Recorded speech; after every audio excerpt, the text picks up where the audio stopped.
ایمان، اگر آپ ایمان کی باتیں کرتے ہو نا تو تقوی ہونا چاہیے. تقوی بنا ایمان یا ایمان بنا تقوی ہوتا ہی نہیں ہے. یہ لازم ملزوم ہے، یہ کمپلسریلی ایک دوسرے کے ساتھ رہتے ہیں. اگر تقوی ہے تو ایمان رہے گا، ایمان ہے تو تقوی رہے گا. جو ایمان والا اس میں تقوی ہوتا ہے، اللہ تعالیٰ کا ڈر ہوتا ہے، قرآن و سنت پر عمل ہوتا ہے، اپنی زندگی اللہ کے مطابق بنانے کا جذبہ ہوتا ہے، نیکیوں کا شوق ہوتا ہے، گناہوں کا خوف ہوتا ہے.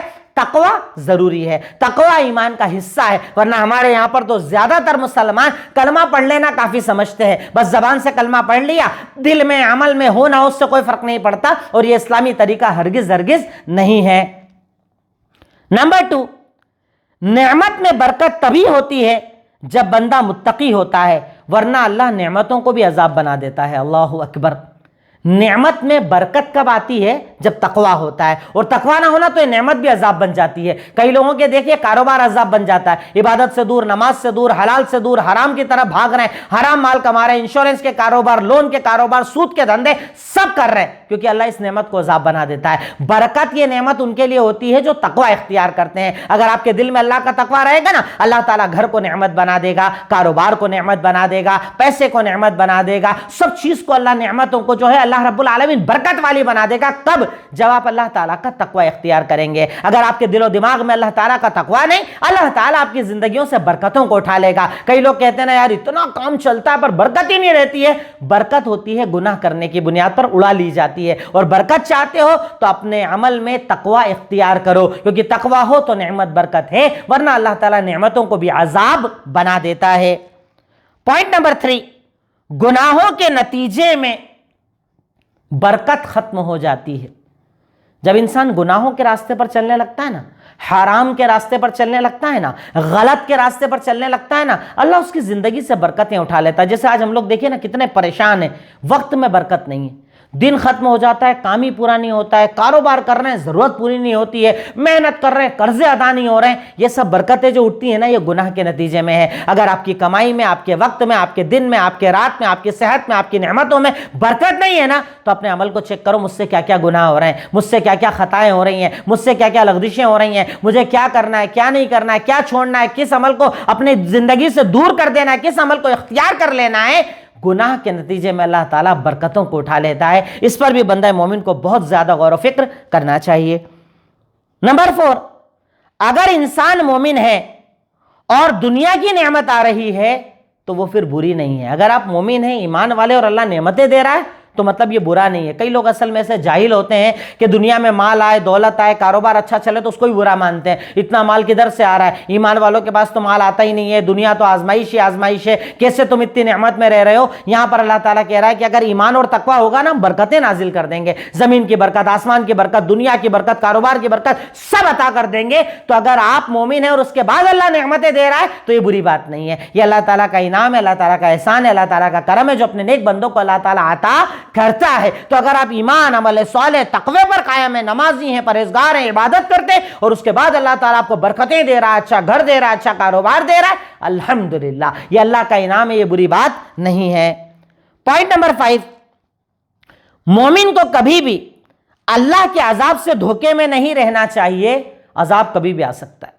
مومن جو ہوتا ہے نا، جس کا ایمان پکا ہوتا ہے نا، وہ کبھی بھی اللہ کے عذاب سے مانوس نہیں ہوتا ہے کہ اب تو عذاب آئے گا ہی نہیں، اب تو مجھ پہ عذاب ہی نہیں آئے گا، اب تو میری پکڑ ہی نہیں ہوگی، اب تو مجھے دنیا آخرت میں ذلیل ہی نہیں ہونا ہے. دیکھیے اللہ کا عذاب جب آتا ہے نا، اچانک ہی آتا ہے، اور اللہ تعالیٰ کا عذاب بڑا دردناک ہوتا ہے، بڑا تکلیف دہ ہوتا ہے. اس لیے کبھی بھی اللہ کے عذاب سے مانوس مت ہونا. اتنے سال ہو گئے کرتے ہوئے کچھ بھی نہیں ہوا، اتنے سال سے ایسا کر رہا ہوں کچھ نہیں ہوا. اللہ جب چاہتا ہے تب عذاب دیتا ہے. مومن کبھی بھی اللہ کے عذاب سے مانوس نہیں ہوتا. ایسا نہیں سوچتا کہ عذاب نہیں آئے گا، جیسا اللہ بستی کے بارے میں کہہ رہا ہے، یہ تو مانوس ہو گئے، سوتے ٹائم ڈرتے نہیں اللہ کا عذاب آ جائے، دن میں ڈرتے نہیں اللہ کا عذاب آ جائے. تو اللہ تعالیٰ جب چاہے جیسے چاہے اپنے عذاب کو نازل کر سکتا ہے.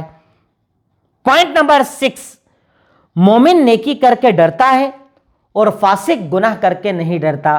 یہ دونوں میں فرق ہوتا ہے بہت بڑا. اپنے آپ کو دیکھو آپ کس خانے میں آتے ہو، ترازو رکھ کر دیکھو اپنے آپ کو کس خانے میں پاتے ہو. مومن نیکی کرنے کے بعد بھی ڈرتا ہے، اللہ تو قبول کر لے، انشاءاللہ تو قبول کر لے، اللہ تو میری نجات کر دے، اللہ تو پریشانیاں دور کر دے. مومن. اور فاسق وہ کہ گناہ کرنے کے بعد بھی اسے ڈر ہی نہیں لگتا، دل اتنا سیاہ ہو جاتا ہے کہ گناہوں کا احساس نہیں ہوتا، نمازیں چھوڑے احساس نہیں ہوتا، گناہ کرے احساس نہیں ہوتا، کاروبار حرام کرے احساس نہیں ہوتا، دکان مکان پر قبضے کرے احساس نہیں ہوتا، قرضے لے کر بھاگ جائے احساس نہیں ہوتا، وعدہ خلافی کرے احساس نہیں ہوتا, امانت میں خیانت کرے احساس نہیں ہوتا, گالیاں دے, بدتمیزی کرے, جھگڑے کرے, ظلم کرے, فرق نہیں پڑتا. مومن عمل کر کے ڈرتا ہے, فاسق گناہ کر کے نہیں ڈرتا ہے. یہ مومن اور فاسق کے درمیان بنیادی فرق ہے جو قرآن کی آیتوں میں اللہ تعالیٰ نے ہمیں سمجھایا ہے. پوائنٹ نمبر 7, ہر تکلیف, بلا انسان کے عمل کا نتیجہ ہوتی ہے.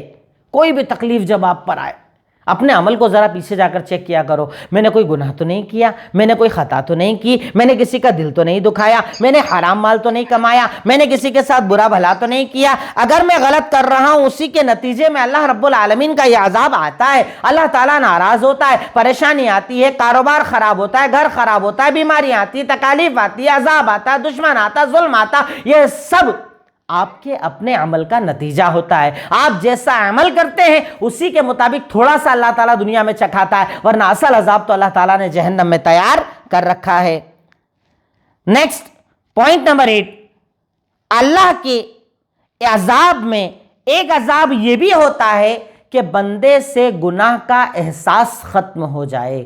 اللہ تعالیٰ ہم سب کی نجات کرے ایسے گنہگاروں سے جنہیں گناہ کا احساس بھی نہیں ہوتا. کئی لوگ آپ دیکھیں نا, ساری زندگی نماز نہیں پڑھتے, انہیں فرق ہی نہیں پڑتا, روزے نہیں رکھتے, فرق ہی نہیں پڑتا, زکوٰۃ نہیں دیتے, فرق نہیں پڑتا, حج نہیں کرتے, فرق نہیں پڑتا, ظلم کرتے ہیں, گالیاں دیتے ہیں, پتہ نہیں کتنے لوگوں پر ستاتے ہیں, تکالیف دیتے ہیں, فرق ہی نہیں پڑتا. تو اللہ تعالیٰ کا ایک عذاب یہ بھی ہوتا ہے کہ اللہ تعالیٰ گناہ کا احساس ہی اٹھا لیتا ہے. گناہ کر کے بندے کو احساس ہی نہیں ہوگا. اب سوچئے, احساس نہیں ہوگا تو کیا وہ توبہ کرے گا, اللہ کے آگے جھکے گا, اللہ تعالیٰ سے معافی مانگے گا؟ اللہ سے معافی مانگے گا جسے احساس تو ہو. اگر مجھے میرے گناہ کا احساس ہوگا تبھی تو میں اللہ سے کہوں گا نا, اللہ میں نے غلطی کی, اللہ میں نے خطا کی, اللہ میں نے یہ کیا وہ کیا, تو مجھے معاف کر دے, تو رحیم ہے, تو غفور ہے, تو غفار ہے, مجھے معاف فرما دے, مجھے نیک راستہ دکھا دے, حلال راستہ دکھا دے, آرام سے بچا لے.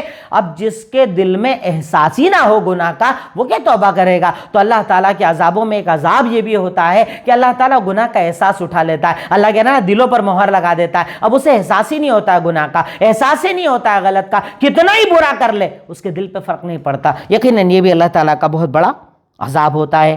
پوائنٹ نمبر 9, دنیا کی نعمت کے مالک بنے رہنے کے لیے آخرت کے بارے میں سوچو. یعنی اگر آپ دنیا کی نعمتیں حاصل کرنا چاہتے ہو نا, تو آخرت پر اپنا فوکس کرو, آخرت کو اپنی زندگی بناؤ, آخرت اپنا بالکل ایم بنا لو کہ بس میرا مقصد تو آخرت ہے, مجھے تو جنت چاہیے, جہنم سے نجات چاہیے. یعنی اگر دنیا میں ترقی چاہیے تو آخرت کو اپنا مقصد بناؤ. آپ آخرت کے لیے محنت کرو, اللہ آپ کی دنیا میں وسعتیں ڈال دے گا. اور اس پر ایک بڑی پیاری روایت میں آپ کے سامنے رکھتا ہوں, اللہ کے نبی کا فرمان کہ من کانت الدنیا ہمہ, جو انسان دنیا کو اپنا مقصد بناتا ہے نا, اللہ تعالیٰ اس کی آنکھوں میں فقیری کو ڈال دیتا ہے, اللہ تعالیٰ اس کے بنے ہوئے کاموں کو بگاڑ دیتا ہے, اور دنیا اتنی ہی آتی ہے جتنی مقدر ہے.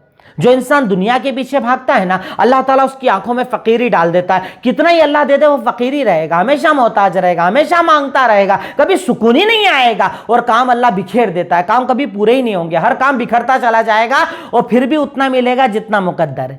اتنی محنت, اتنی چاہت, اتنی جستجو, حرام حلال سب کر لے, اس کے بعد بھی اتنا ہی ملے گا جتنا اللہ تعالیٰ نے مقدر کیا ہے اس کو, جس نے دنیا کو اپنا مقصد بنایا. پر اس کے اپوزٹ میں جو آخرت کو اپنا مقصد بناتا ہے, اللہ تعالیٰ کہتا ہے کہ میں اس کی آنکھوں میں بے نیازی کو ڈال دیتا ہوں. یعنی میں جتنا دوں گا اسے سکون ہو جائے گا, اس کے کاموں کو جمع کر دیتا ہوں, اور دنیا کو اس کے قدموں میں ڈال دیتا ہوں. جو آخرت چاہتا ہے اللہ آخرت بھی دیتا ہے, دنیا بھی دیتا ہے, اور جو دنیا چاہتا ہے آخرت تو گئی, اللہ تعالیٰ دنیا میں بھی ناکام کر دیتا ہے. اس بات سے بھی بندہ مومن کو بہت زیادہ ڈرنا چاہیے. اب صحابہ کرام کو دیکھیے نا آپ, انہوں نے کیا سوچا, اللہ اللہ اللہ, اللہ کی رضا, اللہ کی طرف سے رضامندی مل جائے, جنت مل جائے, ہمیں قتال کرتے ہوئے شہادت نصیب ہو جائے. اللہ نے دنیا دنیا دنیا اتنی پھیلا دی کہ مال غنیمت کہاں خرچ کرے یہ سمجھ میں نہیں آتا تھا, زکوٰۃ کس کو دے یہ سمجھ میں نہیں آتا تھا. کب؟ جب انہوں نے اپنا فوکس آخرت پر کیا. اگر آخرت پر فوکس رکھو گے اللہ آخرت بھی دے گا, دنیا بھی دے گا. اگر دنیا پہ فوکس رکھو گے آخرت تو گئی, دنیا بھی اللہ تعالیٰ آپ کی برباد کر دے گا. اس سلسلے میں مومن کو بہت زیادہ سوچنا چاہیے. پوائنٹ نمبر 10,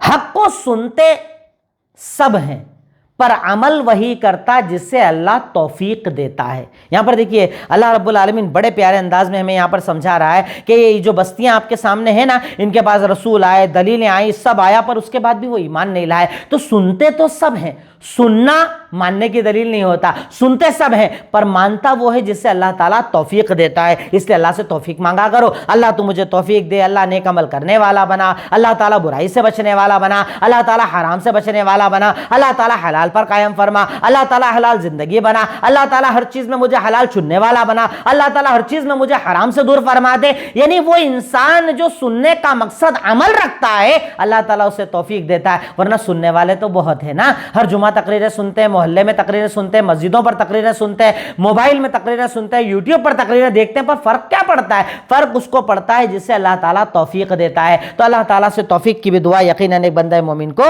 کرنا چاہیے۔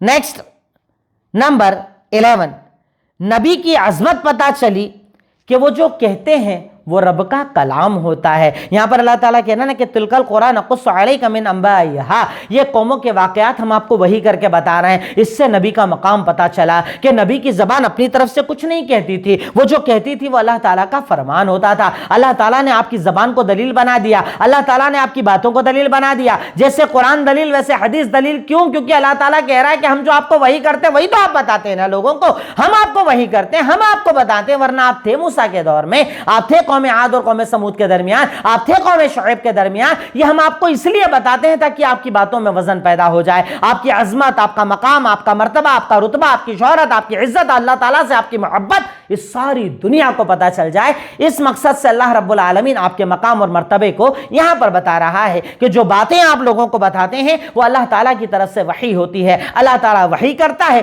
تب جا کر آپ لوگوں کو یہ باتیں بیان کرتے ہیں۔ نمبر 12، داعی کو دعوت کے راستے میں ہر وسیلہ استعمال کرنا چاہیے، ضرورت پڑے تو واقعات بھی سنانا چاہیے۔